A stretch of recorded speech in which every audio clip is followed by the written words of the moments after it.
श्री स्वामी समर्थ. अधिक मासातील अध्याय 3. ओम नमो भगवते वासुदेवाय नमः. गोदान आणि पौलव्याची कथा. प्राचीन काळी प्रत्येक राजाजवळ मोठमोठे गवळवाडे असत. गोधन ही राज्याची प्रतिष्ठा मानली जात असे. दुर्योधनाने विराट राजाचा गवळीवाडा लुटला. विराट राजाच्या गायी पळविल्या. त्यावेळी उभय पक्षात युद्धे झाली. वसिष्ठ ऋषींची कामधेनू, दिलीप राजाची गोसेवा यांच्या कथा प्रसिद्धच आहेत. आजही काही श्रीमंतांजवळ पुष्कळ गायी असतात. अशा श्रीमंतांनी अधिक मासात ब्राह्मणांना गायीचे दान दिले तर ते महापुण्यकारक दान होते. दान घेणारे ब्राह्मण सत्पात्र आणि गायीचे संरक्षण करण्यास, गोपालनास समर्थ असेच असावे लागतात. जी गाय दान द्यायची ती कशी असावी ते ऐका. ती गाय सुंदर, धष्टपुष्ट आणि सवत्स अशी असावी. भरपूर दूध देणारी, गरीब अशी गाय धार काढण्याच्या भांड्यासह तिच्या गळ्यात घंटा बांधून योग्य अशी शृंगारून पुरुषोत्तम गोपाल कृष्ण प्रीत्यर्थ संकल्प करून ब्राह्मणास दक्षिणेसह द्यावी. रोड, रोगी, वंध्या, लातरी म्हणजे लात मारणारी, कमी किमतीची, एकशिंगी, पान्हा चोरणारी अशी गाय दान देणाऱ्या दात्याला पुण्य न मिळता उलट पापच लागते. गायीच्या अंगात सर्व देवांचा निवास असतो. गायीच्या पंचगव्यात सर्व तीर्थ सामावलेली असतात आणि म्हणूनच गोदान करणे हे सर्वात मोठे पुण्यकर्म आहे. ज्यांना हे शक्य आहे त्यांनी अधिक मासात हे गोदान करून महापुण्य प्राप्त करावे. भगवान विष्णूंनी गोदानाबद्दल ही माहिती दिली तेव्हा लक्ष्मीने विचारले, गायीच्या अंगात सर्व देवांचा निवास कसा? मग विष्णूंनी लक्ष्मीला त्याबद्दलची कथा पुढील प्रमाणे सांगितली आहे. पूर्वी पौलव्य नावाचा एक महान तपस्वी ऋषी या पृथ्वीतलावर राहत होता. त्याने इतकी कठोर तपस्या केली की त्याच्या त्या पुण्याईने त्याला इंद्रपद प्राप्त व्हावे अशी परिस्थिती निर्माण झाली. मग देवेंद्राने विचार केला की या पौलव्य ऋषींची तपश्चर्या भंग केली पाहिजे.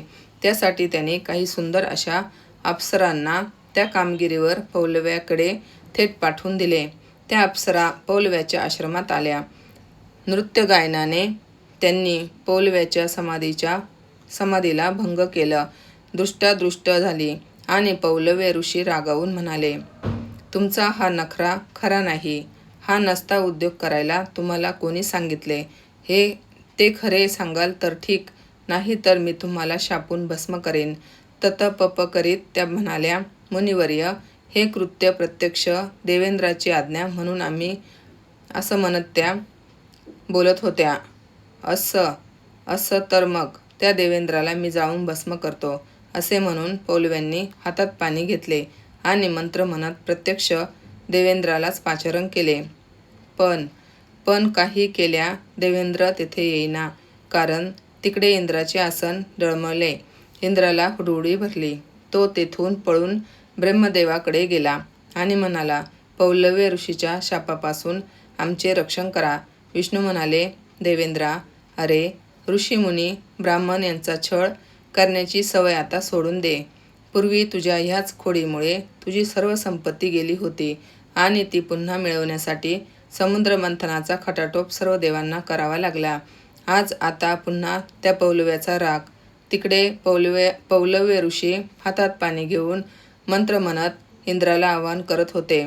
तो लवकर येईना म्हणून त्यांनी अंतर्ज्ञानाने जाणून ब्रह्मदेवाला आणि शेवटी विष्णूसह सर्वांना शापाने भस्म करण्यासाठी आवाहन आरंभिले. ऋषींचा त्या वेळचा तो रुद्रावतार पाहून साऱ्या अप्सरा भयचकित होऊन तेथून पळून गेल्या. आता आली का पंचाईत? देवेंद्रा, तुमच्या या उपद्व्यापामुळे ब्रह्मदेव गर्भगळीत झाले.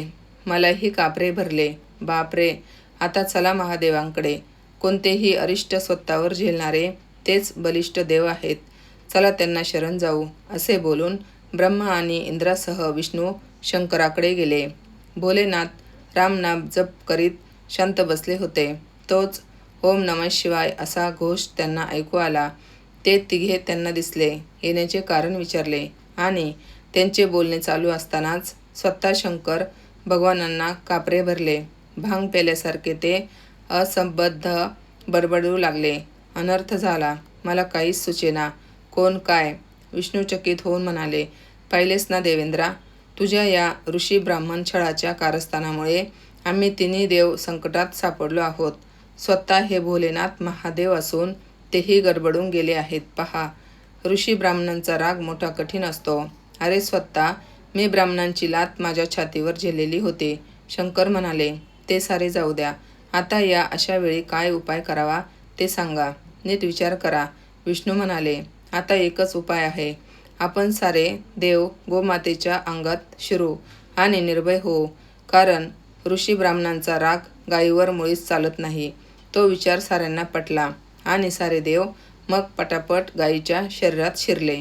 साऱ्या तीर्थांनीही मग गायीचा आश्रय घेतला. ते जाणून पौलव्य मुनी खट्टू झाले.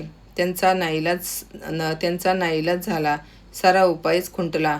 गोमातेला नमस्कार करून ते शांत झाले. अध्याय 3 संपूर्ण. ओम नमो भगवते वासुदेवाय नमः.